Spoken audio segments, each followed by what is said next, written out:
This is PJNET.TV, and this is my perspective and comments. In this video segment of My Perspective and Comments, we cover politics, society here and abroad, and the events of the day that are shaping our nation. PJNET.TV, My Perspective and Comment, coming to you with a worldview, one nation under God. Welcome to My Perspective and Comments, and the update again on the China virus, the Wuhan flu virus, COVID-19 virus, influenza. I'd like to give you an update on what's been happening here in the States and around the world regarding COVID-19.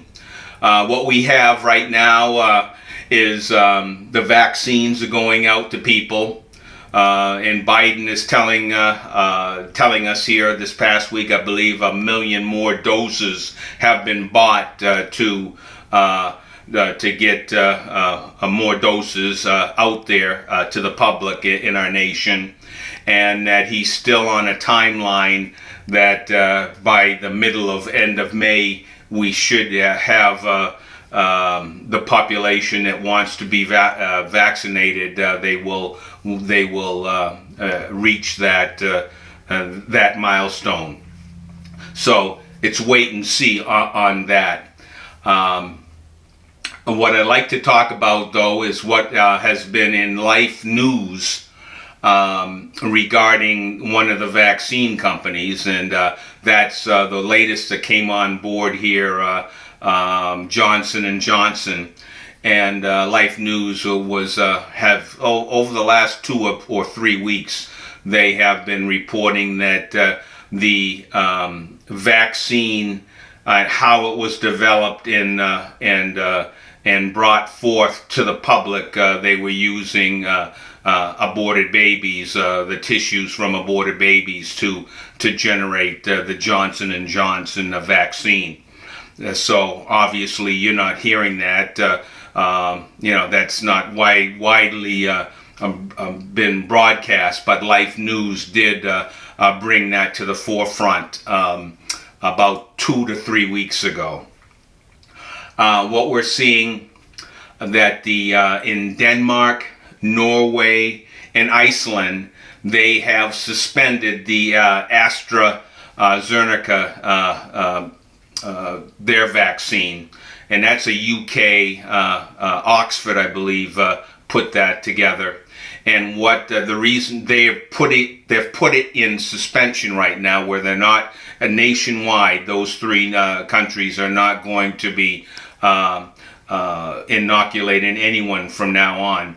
What they've found is that there's been blood clots that have been formed on the patients that are getting the AstraZeneca vaccine.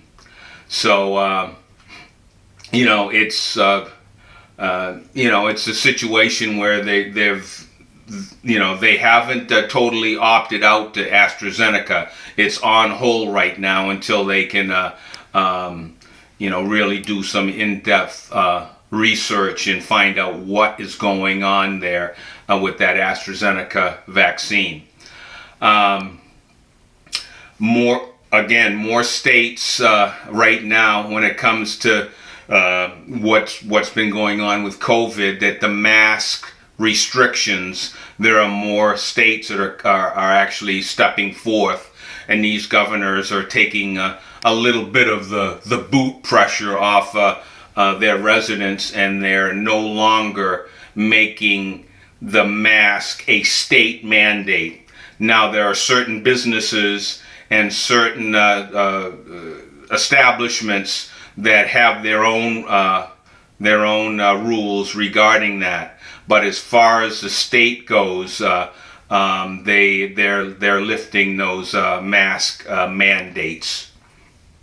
I'd like to talk about with the vaccines coming out right now, where more and more people have the ability to get those vaccines, there are many of us that are saying, I'm not taking the vaccine.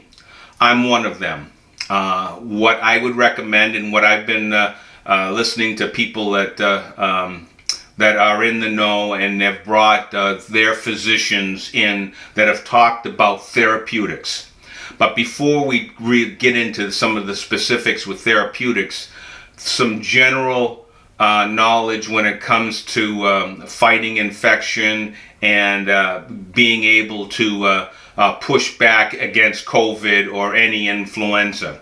One, especially with this particular variation of coronavirus, they found that if you've got a few pounds extra, it would be good to drop a few pounds, 5 or 10 pounds. Getting more physically active is important too. That helps build up your resistance. If you're in a sunny climate, get as much sun as you can. What does that translate? Vitamin D. If you're in an area where you don't have the ability to get out and enjoy the sun or get the amount of sun, then there are supplements. And again, let me talk about supplements right now. One, an apple. My mom used to say, growing up, an apple a day keeps the doctor away. So yes, apples. You can get vitamin C. Apples, oranges. Any of most of the fruits will have obviously vitamin C and other key vitamins. Vitamin D, you can get in supplement form. It's a good idea to maybe if you don't right now, and you don't, even if you don't tend to get a vaccine, a multivitamin is good to have as a regimen on a daily basis. So there are definitely things that you can do to right now without taking any of the therapeutics. That is a therapeutic in essence, is vitamin C, vitamin D, and zinc. In fact, they're saying that zinc is really a part of a regimen when you pair that with some of the other therapeutic medicines like hydroxychloroquine. So that's something to keep in mind for those of you that I'm not a doctor. So, but there are your own physician. I'm sure there's going to be a mixed bag. As my position might say, okay, well, we can be able to supply you this, or we recommend hydroxychloroquine or some other procedures. You want to talk to your doctor. But right now, there are doctors out there, in fact, that have been speaking out and talking about what can be used as a therapeutic. Now, I'd like to talk about, again, one that has been proven and they're finding doesn't work, and it was the Dr. Fauci's and that wing of the medical science that have been pushing remdesivir. Well, when all's said and done, very expensive drug, and it really doesn't work, and they were touting that as a therapeutic. And the one hydroxychloroquine, where because President Trump had brought that to the forefront, everyone poo-pooed it. Well, guess what? Right now, they are saying that hydroxychloroquine is one of those that have been used, and they are finding results. Another one that has been touted out there is ivermectin. And that's what I'm going to be looking at, I think, in talking with my doctor, to use as a regimen or to have on hand should I come across COVID. And what it basically does is when the people that really get severe, what happens in just a kind of a real broad brush on maybe a little bit of the science of what's taking place in a body level, that when this SARS attacks and it gets to the cellular level, what happens is it throws those cells into like the infection into a super spreader inside your body at a cellular level. And what ivermectin does is it blocks that process, so it allows your body to go through the normal the normal recovery to fight the influenza. And again, vitamin C, vitamin D, and especially zinc, important part of that therapeutic, from what I understand. So, I would recommend, if you're not going to go the vaccine route, then talk to your doctor and say this is what you want to do, and let him know, and to be able to get those therapeutics, have those on hand in case Mr. COVID visits. And I think we'll switch. We'll stay a little bit on COVID, and I'd like to talk about what's going on in New York. And we had the Governor Cuomo in the news regarding the nursing homes and putting COVID-infected patients in the nursing home.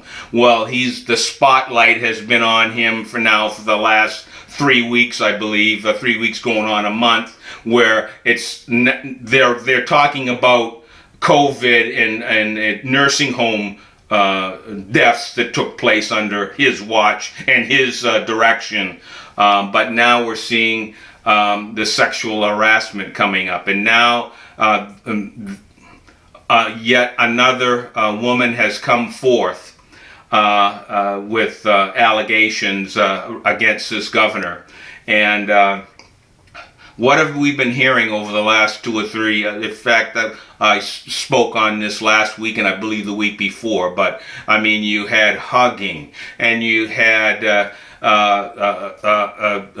holding and kissing, and now the latest woman has come forward. Now you have groping going on also.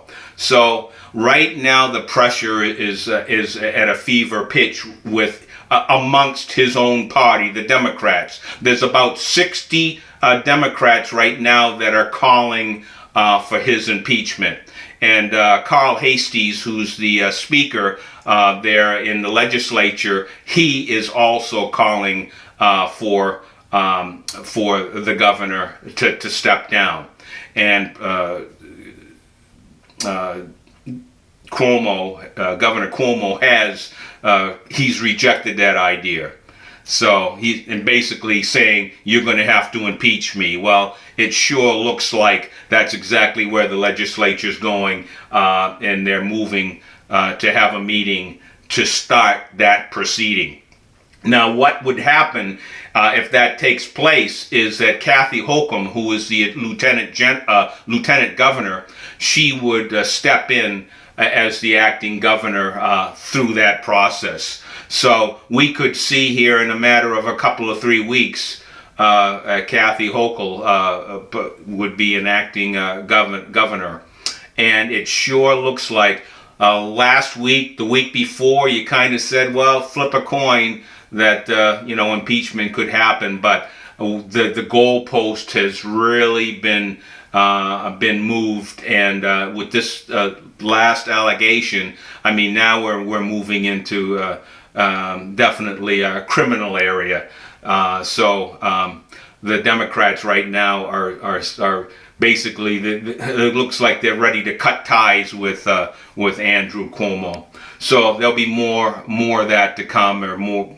We'll be hearing more of that, because it seems like he's in the news every day right now. And if it's not talking about the nursing home deaths, and oh, by the way, the cover-up, it has been determined that his aides were writing a story to cover for Andy, and it wasn't truthful what took place. And he had the nerve to write a book and got paid for writing a book about what a great job he did.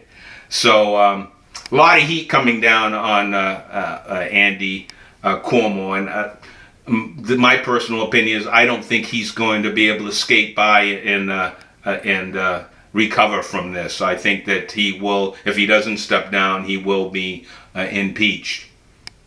I'd like to talk about what's been going on here.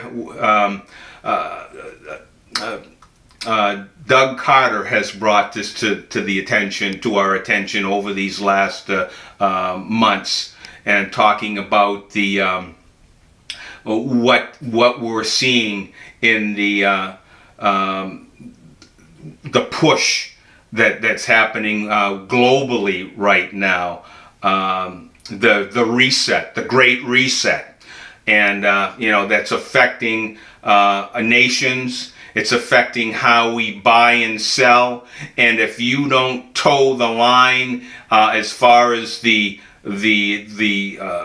majority, the mob, so to speak, and agree with them, hook, line, and sinker, then you're put on a list, or you're unable, you're found and deemed a problem.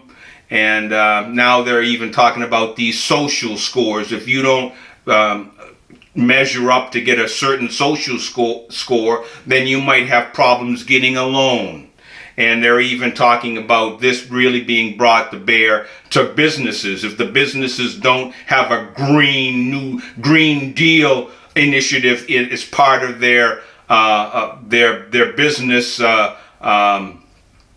strategy, or social justice strategy, then they will have difficulty getting loans. And that's why you're seeing what the things that are coming out right now. And when it comes to businesses, that say, like a Disney, that's canceling all these movies, or other businesses that are saying you can't say this, and we're having this training. Coca-Cola also was brought into this with the social justice, and that plays right in line with the cancel culture. And this past week we had a teacher who saw some curriculum in his that his daughter came home with regarding the race teachings about race, and the white culture, and the supremacy that all white people have this racist bent to them.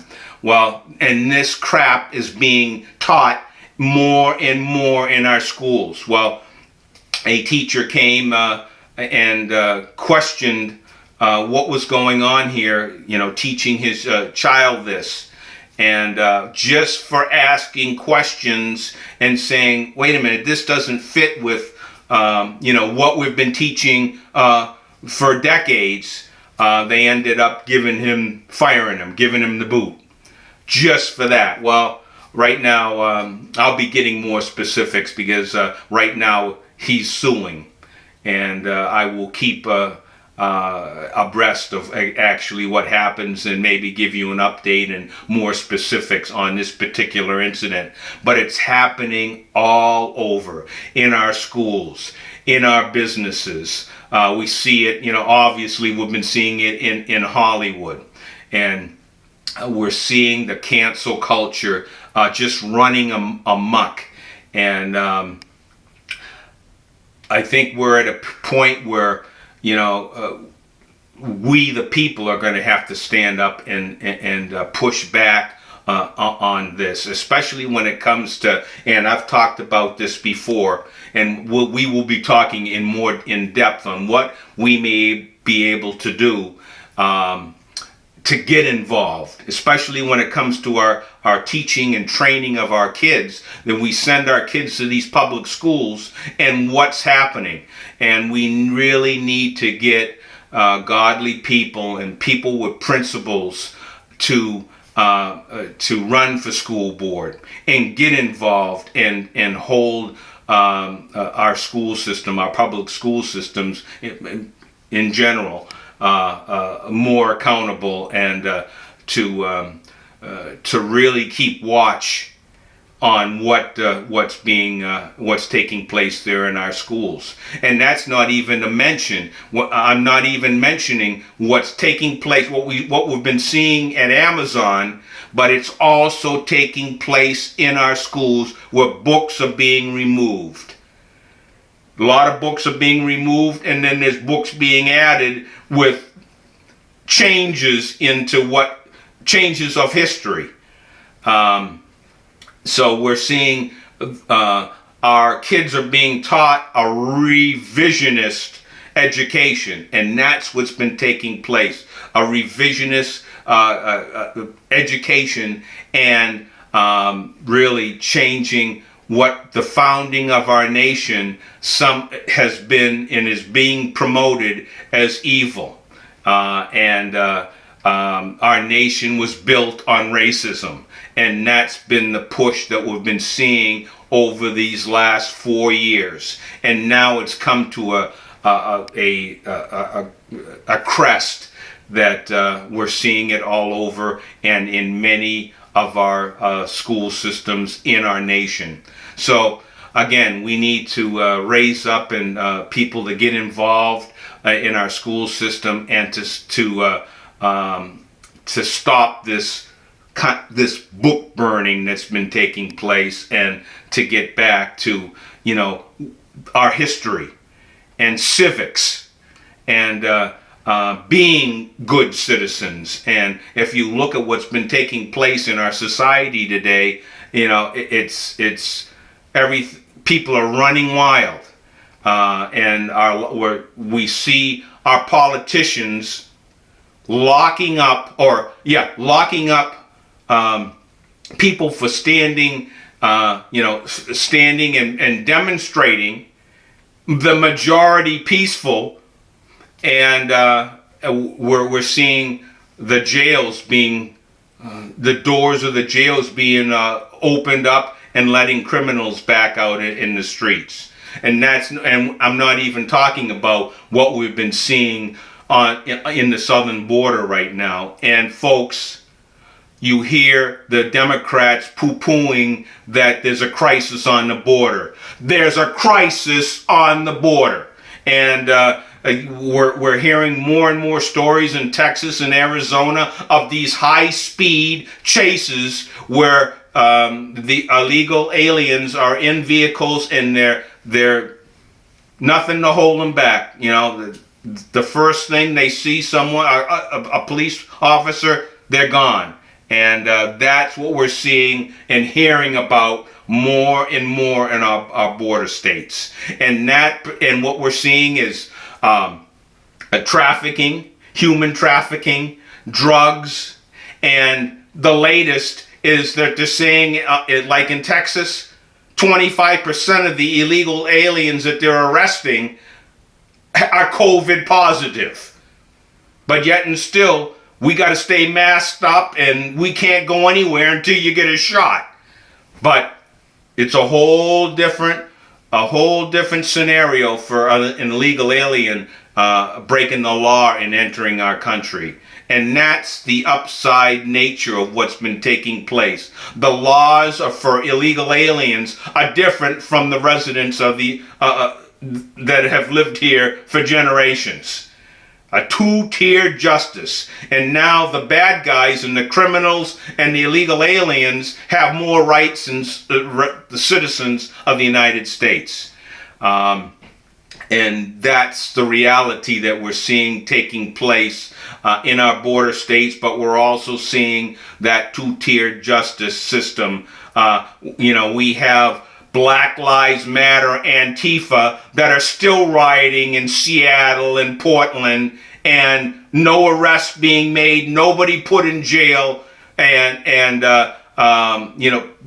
if they are, they're let out on bail. But you had people that were that were close to the outside of the Capitol, not even in the Capitol, that have been wrapped up and put in jail, and they're not letting them out. So we're really seeing an injustice, and it's almost criminal what these politicians are doing right now, and throwing the Constitution. What's that? Pelosi? She wouldn't know the Constitution if it hit her over the head.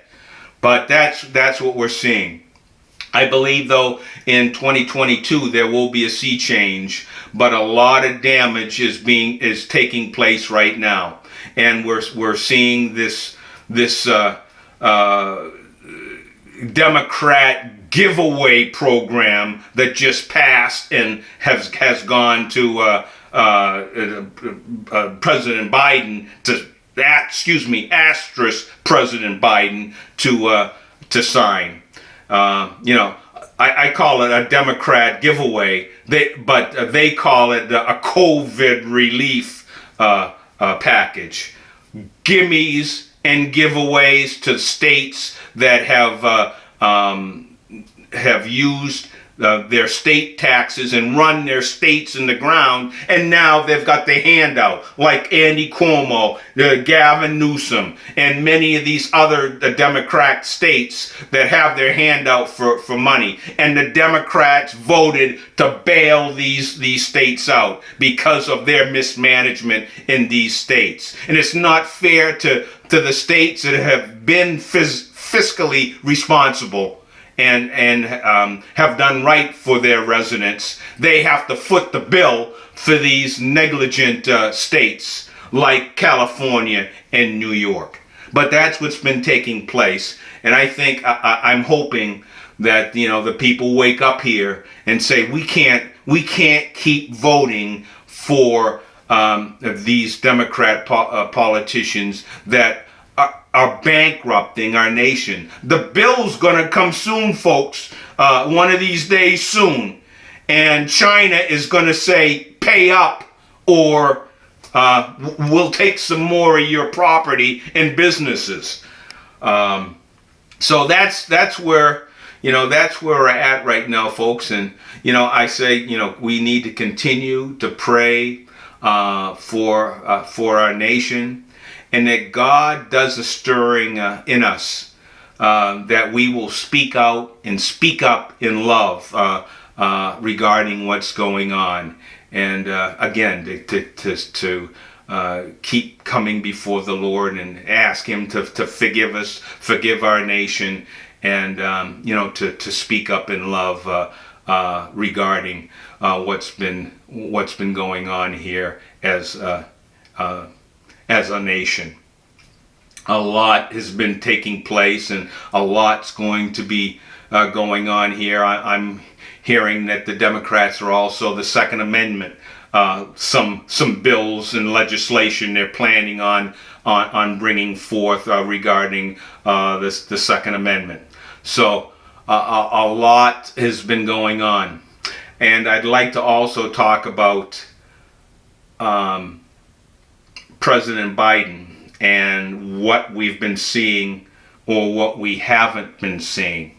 And if you've watched or heard the interview, he was talking about the general and the Pentagon, and not really knowing the name of the general, or even knowing or finding the Pentagon, where the general actually worked. And it seems like he's been struggling more and more when it comes to that. Cognitively, there's definitely been a decline. And I just wonder, in watching this and seeing this right before our eyes, right before our nation's eyes, how long can this continue? And as I mentioned to you a week or two ago, they had this interview with Biden, and he goes, well, okay, I guess I'm ready, or you want me to answer questions. and basically the screen cuts dead that they didn't want him talking. They didn't want him answering questions. And it appears that that's been what's been going on, where if he goes somewhere, he has people that are saying, okay, let's go, Joe, and ushering him around here and there. But I'm thinking, wait a minute, if he's talking to these world leaders, Kim Jong-un and some of these Putin,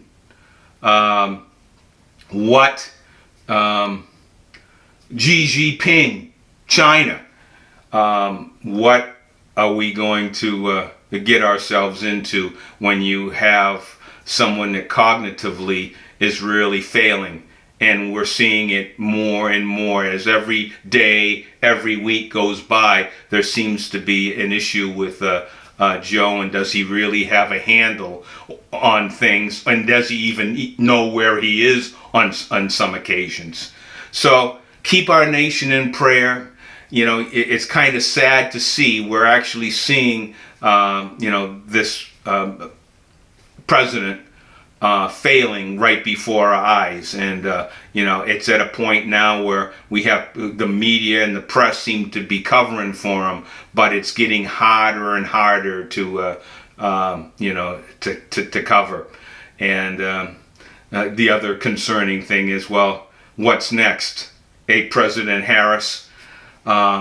So pray for our nation, and definitely in these coming weeks and this year, because there's a lot of things that are happening in our nation, in our culture, and just that we get through this pandemic, and that we can get back to some normalcy where the masks come off and the tyranny stops, and the people can get back to some sort of freedom and liberty, to be able to go, say, and not to be told, you got to wear a mask, don't come in here without a mask.